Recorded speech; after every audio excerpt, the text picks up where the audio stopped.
Here we are at Bingham Canyon copper mine in Utah on a cold and blustery spring morning.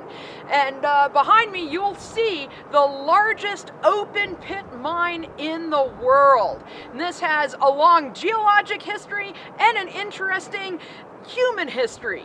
So basically the ore was emplaced about 38 million years ago when the quartz monzonite Bingham stock and a couple of other smaller intrusions squeezed into the sedimentary layers of the Ochre group.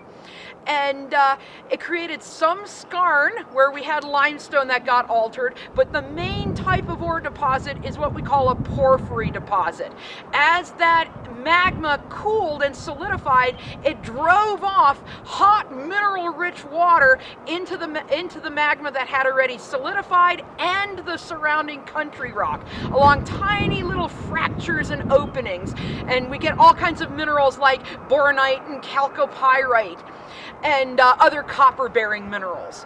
Now, this is a very low-grade ore. And back in the 1800s, people mined out the highest grade areas by going underground, but those were very quickly exhausted.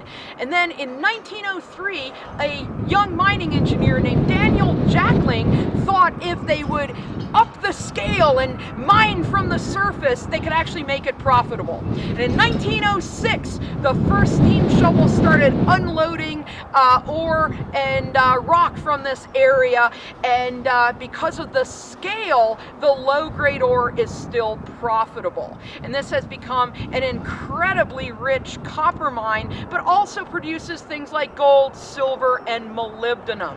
And over the course of over 100 years now, the pit that began way back in 1906 has grown to be 2.5 miles across and 3/4 of a mile deep, and the richest mine in Utah.